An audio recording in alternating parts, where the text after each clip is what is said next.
சுரேஷ். வணக்கம். வணக்கம்.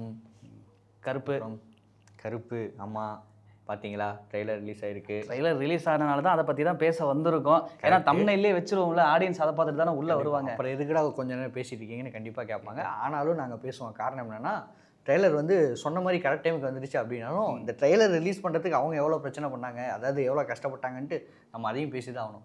இந்த எலெக்ஷன் அப்படிங்கிற விஷயம் கருப்பு டீமுக்கு எவ்வளோ பெரிய ஒரு கவலையாக அப்படி வந்ததுன்னு நமக்கு நல்லாவே தெரியும். ஸோ இதெல்லாம் கடந்து அப்பா ஒரு வழியாக கையெழுத்து போட்டாரா அப்படிங்கிற மாதிரி ஒரு முடிவு பண்ணி ட்ரெய்லர் ரிலீஸ் பண்ணலாம்னு சொல்லிட்டு சாயங்காலமே ரிலீஸ் பண்ணிட்டாங்க. பார்த்த வரைக்கும் ஓரளவுக்கு ஒரு நல்லாவே வைபாகவே இருக்குது அப்படின்னு சொல்லலாம். உங்களுக்கு பார்க்குறப்போ ஃபஸ்ட்டு ஒரு இம்ப்ரெஷன் அப்படின்னு சொல்லுவாங்க இல்லையா, அது எப்படி இருந்தது ட்ரெய்லர் பார்க்கும்போது? இல்லை, எனக்கு ட்ரெய்லர் பார்க்கும்போது பிடிச்சிருந்தது அப்படின்னு தான் சொல்லணும். உனக்கு பிடிச்சிருந்ததா? எனக்கு உங்களை மாதிரி டக்குன்னு பிடிச்சிருந்ததுன்னு என்னால் சொல்ல முடியல. பட் ஓகே சொல்லுவோம் நம்ம. ஏன் அந்த ஓகே இஷா இருக்குது அப்படின்றத ஃபஸ்ட்டு கேட்டலாம், சொல்லு. எனக்கு ஏன் ஓகே இஷா இருந்ததுன்னா, இப்போ கொஞ்சம் நம்ம சில காலமாக கொஞ்சம் கண்டென்ட் ஓரியன்டாக படம் எல்லாரும் பண்ண ஆரம்பிச்சிட்டாங்க. ஓகே. அப்படி இருக்கப்போ இப்போ நம்ம சூர்யா ஒரு 2 படம் முன்னாடி பண்ணோம்னா கங்குவா பண்ணார், ஒரு எக்ஸ்பெரிமெண்டல் ஃபிலிம்ஸ். கமர்ஷியல் படமாக பெருசாக இல்லைனாலும் ஒரு எக்ஸ்பெரிமெண்ட்லாம் பண்ணியிருக்கான்னு சொல்லிட்டு ஒரு புது படமாக பார்க்குற மாதிரி இருந்தது. ஓகே. அடுத்து ரெட்ரோவுமே பார்த்தீங்கன்னா கார்த்திக் சுப்ராஜ் அவரோட டோனில் கொஞ்சம் டிஃப்ரெண்ட்டான ஒரு கதைக்களமாக இருந்தது. அப்படி பண்ணிட்டு இருந்தவங்க திரும்பவும் ஒரு கமர்ஷியல் படம் பண்ணுறாங்களே, இது ஓகேவா, ஃபேன்ஸ்க்காக திரும்ப ஒரு படம் பண்ணுறேன் அப்படிங்கிற மாதிரி ஒரு படம் பண்ண மாதிரி இருந்தது. நல்லா இருந்தது, ஓகே. பட் கமர்ஷியல் இந்த டைமில் வேணுமா? 2026 சூர்யா மாதிரியான ஒரு ஹீரோக்கு கமர்ஷியல் படம் வேணுமா அப்படிங்கிற மாதிரி எனக்கு இருந்ததால் ட்ரெய்லர் சரி ஓகேப்பா நல்லா இருக்குப்பா, பார்ப்போம் கமர்ஷியலாக அவங்க என்ன பண்ணியிருக்காங்கன்னு பார்ப்போம் அப்படிங்கிற மாதிரி எனக்கு தோணுச்சு.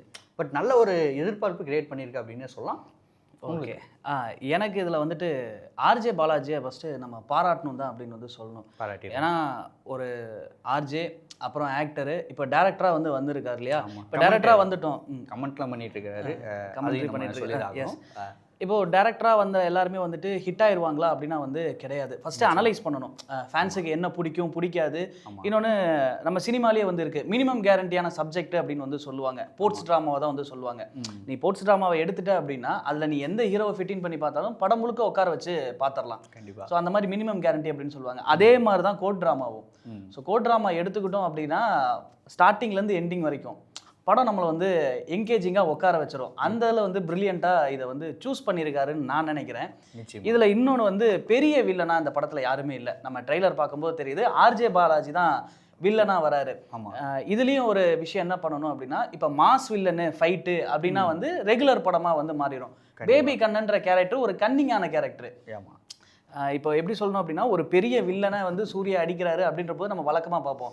ஆனால் இருக்கிறதுலே இந்த கன்னிங்கான கேரக்டரை சமாளிக்கிறது தான் ரொம்பவே டஃப்பான ஒரு ஜாபாகவே இருக்கும். இப்போ உதாரணத்துக்கு சொல்லணும் அப்படின்னா, இப்போ என்னடா இங்கேருந்து WWE போகிறேன் அப்படின்றலாம் கேரக்டர் ரேமஸ் ஸ்டூடியோ மேட்ச்லாம் பார்க்கும்போது ரொம்ப இன்ட்ரெஸ்டிங்காக இருக்கும். ஆமாம், அவர் அடுத்து என்ன பண்ணுவார்னே தெரியாது. நம்ம மற்ற பெரிய பெரிய ஆளுங்களை கூட ஃபிக்ஸ் பண்ணிடலாம், இவங்களோட பிளான் இதுவாக தான் இருக்கணும், நம்மளால என்ன பண்ணுவாருன்னே தெரியாது. எல்லாருமே இன்ட்ரெஸ்டிங்காக உட்காந்து பார்ப்பாங்க. ஸோ அந்த மாதிரி தான் பேபி கண்ணன் கேரக்டர் இருந்தது. நான் நிறைய இன்டர்வியூலாம் ஆர்ஜே பாலாஜி இன்டர்வியூ பார்த்துட்டு இருக்கும்போது பேசும்போது எல்லாமே அந்த லுக்கு எல்லாமே ஷார்ப்பாகவே இருந்திருந்தாரு. என்னடா கொஸ்டின் ஜாலியாக இருக்குது, இல்லை கேட்குறதுக்கு கொஸ்டின்ஸ் எல்லாம் கொஞ்சம் இன்டலெக்சுவலாக இருந்தாலும் இவர் இவ்வளோ சீரியஸாக இருக்கணுன்ற அவசியம் இல்லையே அப்படின்னு அந்த இன்டர்வியூ பார்க்கும்போது தெரிஞ்சது. ஆனால் அதுக்கப்புறம் தான் தெரிஞ்சது தலைவன் பட வைப்லேருந்து என்ன வெளியே வரல அப்படின்ற மாதிரி மூடு செட் பண்ணிட்டு இருக்காரு. என்னை ஃபன்னானதில் பார்த்துறாதீங்க, நான் ஸ்க்ரீனில் வேற மாதிரி தெரியும் மூடு செட் பண்ணிட்டு வந்திருக்காரு. நமக்கு அந்த பேபி கண்ணன்ற கேரக்டர் கண்டிப்பாக அந்த படத்துக்கு ஒர்க் அவுட் ஆகுன்ற மாதிரி ட்ரெய்லர் பார்க்கும்போது நமக்கு தெரியுது. கண்டிப்பாக. இன்னொன்று சூர்யாவோட கேரக்டர் நிச்சயமா அப்சல்யூட்லாம் தெரியுது. இது இவர் ஒரு கருப்பு சாமி, அதாவது ட்ரெய்லரில் பார்க்கும்போது என்ன சொல்கிறாங்க அப்படின்னா, இதை காப்பாற்ற சாமியாக வரப்போகுது அப்படிங்கும்போது வந்தது சாமி தான் அப்படின்ற மாதிரி ட்ரெய்லர் பார்க்கும்போது தெரியுது. பட் படத்தில் என்ன பண்ணி வச்சிருக்காங்கன்னு தெரியல. எனக்கு என்னன்னா, இந்த மூக்குத்தி அம்மனோட ரிப்பீட் அப்படியே இருக்கோ அப்படின்ற மாதிரி தோணுது. ஏன்னா அதில் நயன்தாரா அம்மனாவே வருவாங்க இல்லையா. ஸோ இதில் கருப்பு சாமியாக வராரோ சூர்யா அப்படின்ற மாதிரியான ஒரு டவுட் இருக்குது. ஏன் இது இருக்குது அப்படின்னா, எல்லா ஹீரோமே அந்த ஸ்டீரியோ டைப்பையே ஃபாலோ பண்ணுவாங்களே. ஆமாம். இப்போ வெற்றிமாறன் அப்படின்னா அவருக்குன்னு ஒரு ஜானர் இருக்கும். இப்போ வெங்கட் பிரபு தான் அதுலேருந்து மாற்றி ஒவ்வொரு படங்கள் மாற்றி பண்ணுவார். ஸோ ஆர்ஜே பாலாஜி அதையுமே கண்டினியூ பண்ணுறாரோ அப்படின்றது தோணுது. அவரோட சேஃப் ஜோன்லேயே இருக்காரு அப்படிங்கிற மாதிரி. ஃபஸ்ட்டு ஒரு ஃபீமேல் கேரக்டருக்கு ஒரு படம் ஒன்று கொடுத்துட்டேன், இப்போ பெரிய ஹீரோ வச்சு ஒரு படம் பண்ணுறான், ஆனால் நான் என்னோட ஜோன்லேருந்து வெளியே வரல அப்படிங்கிற மாதிரி உங்களுக்கு தோணுது. எனக்குமே அது நிச்சயமாக தோணுது. ஆக்சுவலாக இந்த படமே பார்த்தீங்கன்னா ஸ்டார்டிங்கில் நம்ம எல்லாத்துக்குமே தெரியும், ஒரு ஃபீமேல் கேரக்டராக தான் வச்சு ஒரு ஃபீமேல் காடஸை வச்சு தான் பண்ணி, அதுக்கப்புறம் சூர்யா சார் கேட்டதால் கொஞ்சம் கருப்புங்கிற மாதிரியான கண்டென்ட் உள்ளே கொண்டு பண்ணதாகவும் நிறைய சொல்லியிருக்காங்க. எனக்கு அந்த விஷயத்தில் பார்க்குறப்ப நல்லா இருந்தது. நிறையா சூர்யா சாரோட அந்த ஒரு மாஸ் எலவேஷன் சீனாக இருக்கட்டும், கொஞ்ச நாள் ஊருக்குள்ளே இல்லை உடனே வந்து பயம் விட்டு போயிடுச்சா, இதெல்லாம் வந்து சூர்யா சாரோட ஒரு ஆக்சுவல் சீனையும் ஒரு சிங்க் பண்ணுற மாதிரி நம்மளால சொல்லியிருக்காரு. உடனே நம்மளால ஒரு இது கலாய்க்கிற மாதிரி, முடியலன்னா ஏதாவது கமெண்ட் பண்ணீங்கன்னு போயிருங்க அப்படிங்கிற மாதிரி அவர் வந்து ஆர்ஜே பாலாஜி கலாய்க்கிறது, இதெல்லாம் வந்து ஒரு மாதிரி நல்லா ஓகேப்பா நல்லா இருக்குப்பா படம் பார்க்கலாம் வெயிட் பண்ணி பார்க்கலாம் அப்படிங்கிற மாதிரி எனக்கு தோணுச்சு. ஸோ ஓவராலாக பார்க்குறப்ப ஓகேப்பா நல்லா இருக்கு பார்க்கலாம் எப்படி இருக்குது அப்படிங்கிற மாதிரி. நம்ம வந்து இப்படி பேசுகிறப்போ த்ரிஷா மேம் வந்து கடந்து போயிடவே முடியாது. ஆமாம். ஸோ த்ரிஷா மேம் அவங்க பார்க்குறப்போ பார்க்குறப்ப நல்லா இருந்தது. இன்னொன்று அந்த படத்தை அடுத்த கட்டத்துக்கு தூக்கிட்டு போகிற ட்ராவலே த்ரிஷா தான் பண்ணுறாங்க அப்படின்றது ட்ரைலர் பார்க்கும்போது நமக்கு தெரியுது இல்லையா? ஏன்னா ஆர்ஜே பாலாஜிக்கும் த்ரிஷாவுக்கும் தான் ஃபர்ஸ்ட் கிளாஷாக இருக்குது. அதுக்கப்புறம் த்ரிஷாவால் முடியல அப்படின்னா சூர்யாவை கூட்டிகிட்டு வராங்க. ஸோ இங்கே வந்து இந்த படத்தோட ட்ராவலே த்ரிஷா தான் பண்ணுறாங்கன்றது நமக்கு தெரிய வருது. இன்னொன்று இது கமர்ஷியல், எல்லாருமே சொல்கிறாங்க இது பக்கா கமர்ஷியலாக இருக்குது, மசாலாவாக இருக்குது அப்படின்னு வந்து சொல்கிறாங்க. இந்த இடத்துல வந்து எனக்கு அட்லி தான் ஞாபகத்துக்கு வராரு. ஏன்னா மெர்சல் படமாகட்டும் பிகில் படமாகட்டும் இதே மாதிரி ட்ரைலர் ரிலீஸ் ஆனப்போ நிறைய மசாலா இருக்குது அப்படின்னு தான் வந்து சொன்னாங்க. ஆனால் ஃபேன்ஸ் என்ஜாய் பண்ணாங்க. ஸோ இந்த இடத்துல வந்து நான் ஆர்ஜே பாலாஜி இன்னொரு அட்லின்னு கூட நம்ம சொல்லலாம். ஏன்னா ஃபேன்ஸுக்கு தகுந்த மாதிரி மசாலாவை திணிச்சு கரெக்டாக உங்களுக்கு பிடிக்கிற மாதிரி பண்ணியிருப்பாருன்னு நான் நினைக்கிறேன். இன்னொன்று இந்த ட்ரெய்லர் பார்க்கும்போது அட்லி உங்களுக்கு ஞாபகம் வந்தது எனக்கு என்ன காரணமாக தோணுது அப்படின்னா, அட்லியோட படத்துக்கும் சரி இந்த படத்துக்கும் சரி ஜிகே விஷ்ணு தான் கேமராமேன். அப்படி இருக்கப்போ அந்த ஃப்ரேம்ஸ் ஆகட்டும், அந்த மாஸ் எலவேஷன் சீனுக்கு ஒரு இது வைக்கிறதாகட்டும் எல்லாமே பார்த்தீங்கன்னா லிட்டரலாக இது வந்து ஜவான் ட்ரெய்லரா, இது வந்து ஒரு பிகிலோட ட்ரெய்லரா அப்படிங்கிற மாதிரி தான் எனக்கு. நம்மளாவது ட்ரெய்லர் பற்றி பேசுவோம், எனக்கு டீசர்லேயே சில விஷயம்லாம் வந்து எனக்கு வந்து ஜவானை தான் திரும்ப திரும்ப ஞாபகப்படுத்துனுச்சு. ஸோ அப்படி இருக்கப்போ கண்டிப்பாக அட்லியோட வாட வருது அப்படிங்கிற மாதிரி லைட்டாக சில பேர்லாம் சொன்னாங்க. கமெண்ட் செக்ஷன்லையுமே பார்த்தோம். பட் நல்லா இருந்தது, அதுதான் நம்ம சொல்ல வரணும். என்னதான் அவங்க வந்து ஒரே மாதிரி இருந்தாலும் நல்லா இருக்கு பார்க்க. ஓகே இதெல்லாம் வந்து பெரிய ஹீரோக்கு பண்ணிட்டு இருந்து சூர்யா சாருக்கு பண்ணுறது நல்லா இருக்கு. சூர்யா சார் ஆஃப்கோர்ஸ் பெரிய ஹீரோ தான். பட் இந்த ஒரு ஃப்ரேமில் நம்ம பார்த்ததில்ல, ஒரு கருப்பு சாமியை பார்த்ததில்ல அப்படிங்கிறப்போ ஓகே நல்லா இருக்கு. ஜிகே விஷ்ணு நல்லா சூப்பராக காட்டியிருக்காங்க அப்படிங்கிற மாதிரி தான் எனக்கு. போகிற போக்கில் எஸ்கே எதுக்கு ஒரு குத்துனீங்க அப்படின்னு வந்து கமெண்ட் பாக்ஸில் கேட்டிருக்காங்க. கையில் துப்பாக்கி கிடைச்சா யார் என்னன்னு பார்க்காம நீட்டிடுவியோ. அது எனக்குமே அந்த விஷயம் தோணுச்சு, எதுக்குப்பா இது வேணுமாப்பா அப்படிங்கிற மாதிரி தோணுச்சு. இது வந்து யாரோட வேலையாக இருக்கும், ஆர்ஜே பாலாஜியோட வேலையாக இருக்குமா இல்லை சூர்யா சாரோட வேலையாக இருக்குமா, அந்த மாதிரிலாம் வந்து சில பேர் வந்து இழுத்து போட்டுட்டு இருந்தாங்க. ஆமாம், ஒரு விஷயம் வேணும் இல்லையா, சோசியல் மீடியாவில் ஒன்று நடக்கணும் இல்லையா, அதனால எல்லாம் இழுத்து போட்டுட்டு இருந்தாங்க. யாருக்கு வெளிச்சம் அதை சடனாக பார்க்கும்போது உங்களுக்கு என்ன தோணுச்சு? நல்லா இருக்குடா சூப்பராக இருக்குடா இல்லை இதில் தோணுச்சா இல்லை இதனால இது பண்ணியிருக்க வேணாங்கிற மாதிரி தோணுச்சா? பேபி கண்ணன் அப்படின்றது கேரக்டர், ஆர்ஜே பாலாஜியோட கேரக்டர்.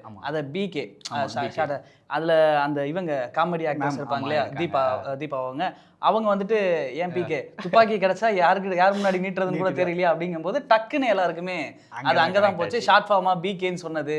ஸோ எஸ்கேவை பிகேன்னு பண்ற மாதிரியான இருக்குன்னு நான் சொல்ல. கமெண்ட்ல எல்லாருமே மீம்ஸ் முத கொண்டு இதை ஒரு அடி போற போக்குல சிவகார்த்திகேயன் ஒரு அடி அடிச்சுட்டு போயிட்டீங்க அப்படின்ற மாதிரி தான் இருந்தது. இது கண்டிப்பாக ஸ்பாட்டில் ஷூட் பண்ணும்போதே கண்டிப்பாக எல்லாத்துக்கும் தெரியும் இது கண்டிப்பாக அங்கே தான் போக போகுது, அங்கே தான் கனெக்ட் பண்ணிக்க போகிறாங்க அப்படின்னு. சரி ஓகே படத்துக்கு ஒரு ப்ரொமோஷனாக இருக்கட்டும், ஒரு ஸ்பீச்சாக இருக்கட்டும் அப்படிங்கிற மாதிரி தான் கண்டிப்பாக வச்சுருப்பாங்க. பட் பெருசாக அந்த வன்மம் இந்த மாதிரிலாம் எதிர்க்காது, ஜாலியாக ஒரு சும்மா டச் பண்ணிட்டு போவோம் அப்படிங்கிற மாதிரியான ஒரு விஷயமா தான் இருக்கும் அப்படின்னு தான் எனக்கு தோணுது.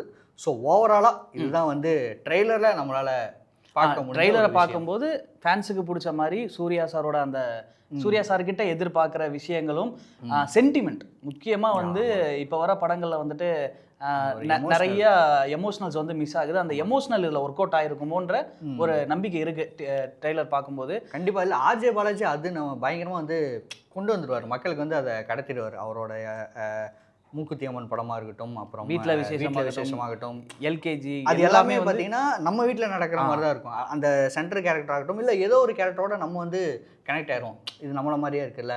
பர்சனலாக சொல்லணும்னா அந்த வீட்டில் விசேஷம் மூக்குத்தி அம்மனில் அந்த ஒரு ஃபேமிலியை பார்த்தீங்கன்னா அது நம்ம ஃபேமிலி மாதிரி தான் இருக்கும். ஸோ அந்த விஷயத்த அந்த இளதர விஷயம்லாம் ஆர்ஜே பாலாஜி சூப்பராகவே பண்ணிடுவார். ஸோ கருப்புலேயும் அந்த மாதிரி நிச்சயமாக நமக்கு கனெக்ட் ஆகிற விஷயம் நிறையவே இருக்கும். ஆனால் இதை தாண்டி இன்னொரு விஷயமும் சொல்லணும். கருப்பு ட்ரெய்லர் வந்து 50-50 தான். ஸோ 50 இது கண்டிப்பாக அது நல்லா இருக்கும் அப்படின்னு வந்து சொல்கிறாங்க. படம் பார்த்ததுக்கு அப்புறம் தான் நமக்கு தெரியும். ஸோ 50-50ல இருக்கு. ஸோ படம் ரிலீஸ் ஆனதுக்கப்புறம் அந்த ஃபுல்ஃபில்னஸை ஆர்ஜே பாலாஜி கொடுத்துருக்காரா இல்லையா அப்படின்றது பார்ப்போம். ஆனால் ஒரு 4 நாளில் நமக்கு வந்து நிச்சயமாக தெரிஞ்சிடும். ஸோ பார்ப்போம் நம்ம எப்படி இருக்குது அப்படின்னு சொல்லிட்டு.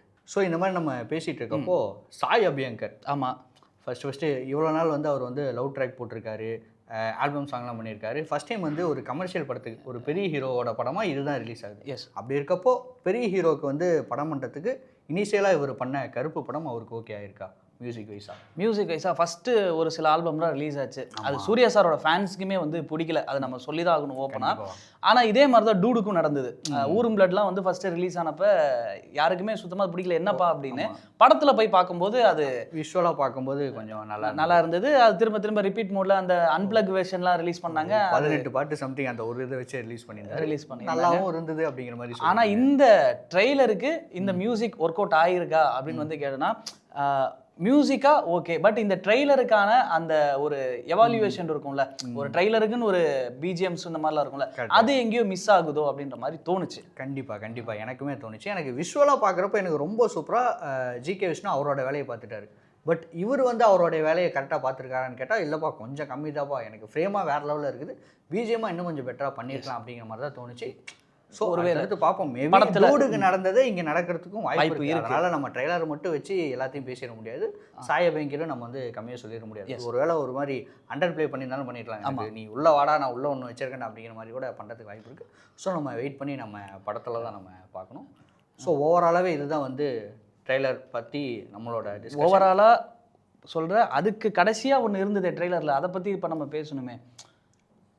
லாஸ்ட்டாக ஒரு நாக்க கடிக்கிற ஃப்ரேம் இருந்துச்சு, அது நம்ம விசாரிக்கும் போது என்ன சொல்கிறாங்க அப்படின்னா அது கார்த்தி அப்படின்னு வந்து சொல்கிறாங்க. ஓ, கேமியோ. கேமியோ.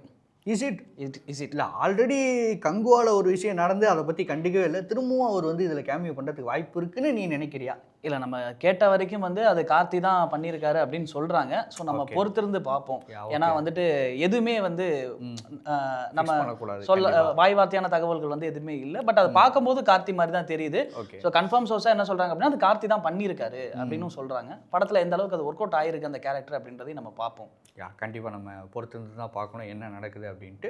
ஸோ உங்களுக்கு கருப்பு படத்தினுடைய ட்ரெய்லர் எந்த அளவுக்கு வந்து கனெக்ட் ஆச்சு, இல்லை எந்த சில இடங்கள்லாம் வந்து இன்னும் நல்லா பண்ணியிருந்தால் நல்லாயிருக்கும், எதிர்பார்ப்பை ஃபுல்ஃபில் பண்ணிச்சா இல்லையா அப்படின்றத கீழே மறக்காமல் எங்களோட கமெண்ட் பாக்ஸில் ஷேர் பண்ணுங்கள். நிச்சயமாக இன்னொரு வீடியோவில் சந்திப்போம்.